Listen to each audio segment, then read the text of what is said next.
I think the problem many of us create for ourselves is that when we think about mathematics, we think of numbers. And mathematics, of course, is about spatial knowledge. It's about there's a numerical component to it, but it's not necessarily just about numerical issues, and everything that Indigenous peoples do in what's now called Indigenous traditional knowledge, I think, has a relationship to their surroundings, their natural surroundings. And because of that, there tends to be a cyclical nature. And I don't think there's anything more cyclical, anything more mathematics than a cycle, whether it's maybe learning your 4 times table, or learning that the seasons come around the same every year, or knowing that on a turtle's back there are 13 little squares that represent 13 moons for many Indigenous peoples, or that there are 28 scoots around the outside of their shell that represent the number of days in a lunar month.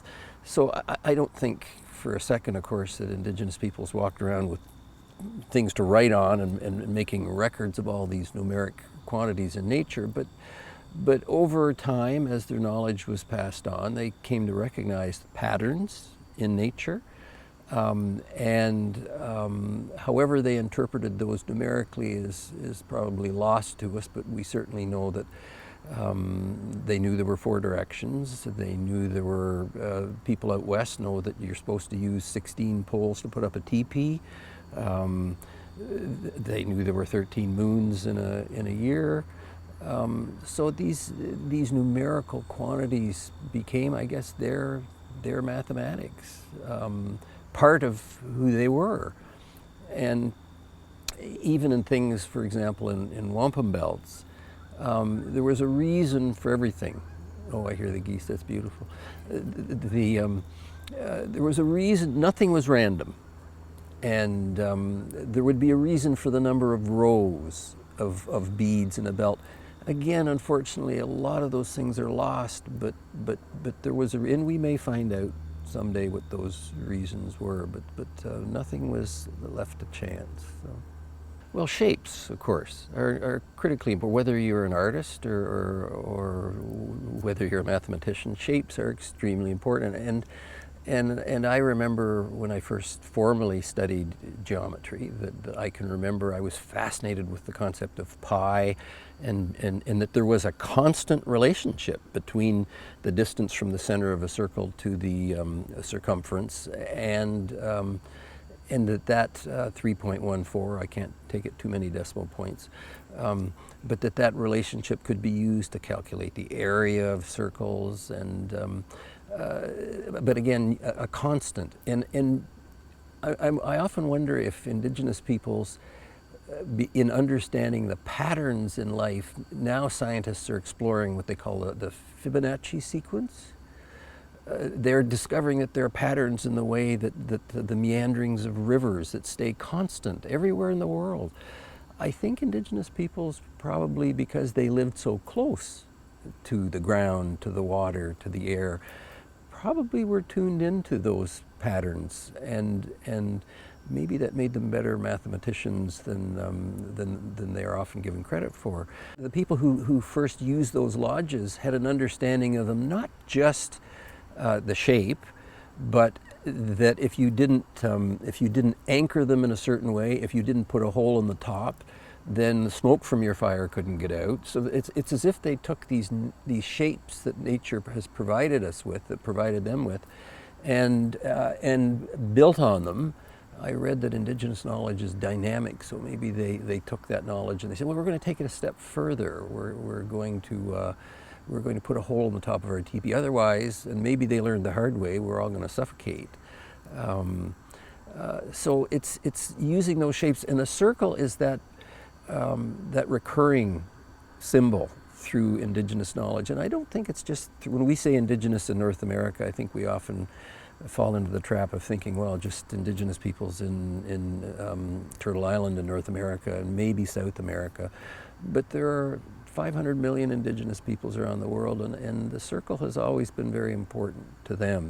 They always had an understanding that there's no beginning or no end, which is an important concept. And if Europeans had have understood that concept, maybe they wouldn't have been so afraid for so long of sailing out and falling off the end of the Atlantic Ocean or wherever they were going.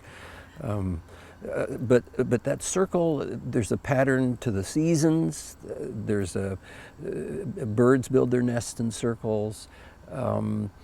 We see that repetition, which is why history is so important, because learning about your past is supposed to educate you in a way that you would avoid wanting to repeat mistakes of the past, because we know that those opportunities are going to come up again and again.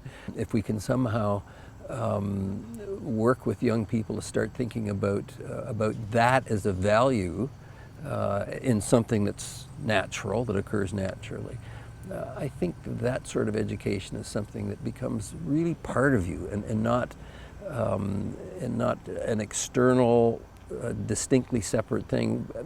The knowledge that we have, and this is why Indigenous peoples have lost so much because of the loss of their languages, that's part of you. And the earth is part of us.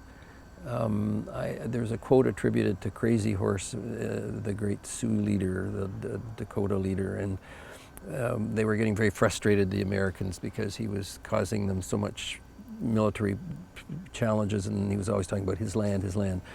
And a general, out of frustration, one day asked him, so you're always talking about your land. I don't see any fences, I don't see any deeds. What is your land? And he said, my land is where my dead lie buried. That's where we are. And that's part of us, which is why some Indigenous peoples in this part of the world, they felt that was so important to them that when they moved, they dug up their relatives' bones and took them with them. Your mathematics, your language, your everything is in the ground. And if we can work with young people to start thinking about our great teacher being our surroundings, our natural surroundings, that's a way of learning that just I don't think you ever lose.